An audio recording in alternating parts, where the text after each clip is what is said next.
Hey friends, if you wish to change page settings in Google Docs, then please watch this video. I will guide you through the procedure.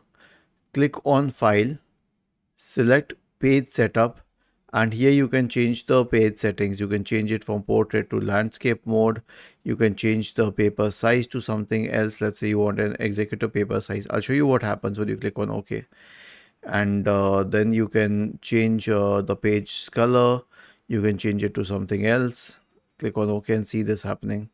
And then you can change the margins. You can make it anything and hit enter. Let's see what happens. Okay, so you can change anything with the page using page setters. Simply click on file and then select page setups.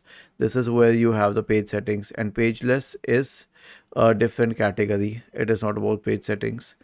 It allows you to add wide images and tables and consume content without the interruption of page breaks. But that doesn't make it a page. It just makes it an extended role on paper.